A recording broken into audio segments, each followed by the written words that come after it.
সরকারি মালিকানাধীন একটি গাড়ি যতদিন পর্যন্ত এমপি থাকবেন ঠিক ততদিন ব্যবহার করবেন এবং সেটির জন্য কিন্তু এক্সট্রা খরচও লাগবে না। কারণ আমাদের এই সংসদ সদস্যদেরকে কিন্তু ইতিমধ্যে ৭০,০০০ টাকা কিন্তু গাড়ি মেনটেনেন্স করার জন্য দেওয়া হয়। এখন গাড়ি মেনটেনেন্সের জন্য ৭০,০০০ টাকা করে দেওয়া হয়, কিন্তু আমাদের গাড়ি নেই। গতকালের বক্তব্যে আমি কোনো ট্যাক্স ফ্রি গাড়ি চাইনি। যতদিন এমপি থাকবে ঠিক ততদিন, এমপি শেষ, তারপরে গাড়িটি আবার সরকার ফিরিয়ে নিবে। সেটির জন্য আজকে এখানে দাঁড়ানো মাননীয় স্পিকার। জাতীয় সংসদ গঠিত হওয়ার পর সরকারি দল এবং বিরোধী দল প্রত্যেকেই একটা কমিটমেন্ট দিয়েছে, বহুদিনের প্রচলিত যে ট্যাক্স ফ্রি গাড়ি এবং প্লট আমরা নিব না, এই বিষয়ে আমরা সিদ্ধান্ত নিয়েছি।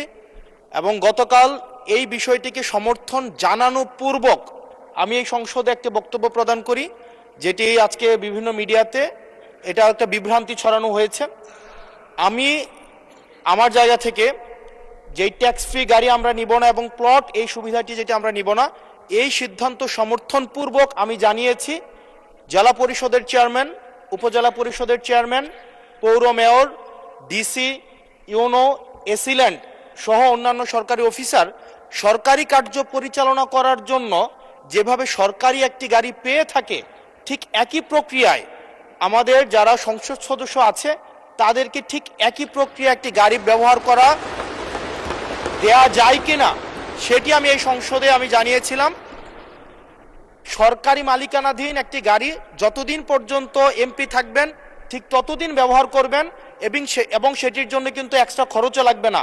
কারণ আমাদের এই সংসদ সদস্যদেরকে কিন্তু ইতিমধ্যে ৭০,০০০ টাকা কিন্তু গাড়ি মেনটেনেন্স করার জন্য দেওয়া হয়।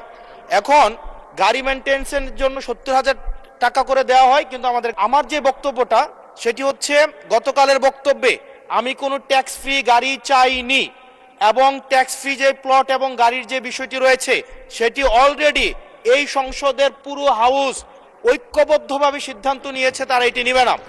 এবং এই ত্রয়োদশ জাতীয় সংসদের প্রত্যেকটি এমপি সেটির জন্য একটি অনন্য নজির স্থাপন করেছে।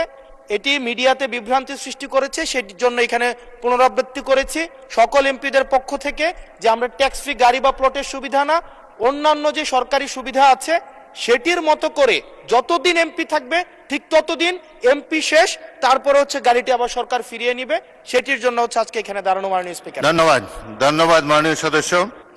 বিষয়টি ইতিপূর্বে ক্লিয়ার করা হয়েছে এবং আমার মনে হয় সংসদ সদস্যগণ ট্যাক্স ফ্রি গাড়ি এবং প্লট না নেওয়ার যে সিদ্ধান্ত গ্রহণ করেছে এটি দেশবাসী তাকে অভিনন্দন জানিয়েছে।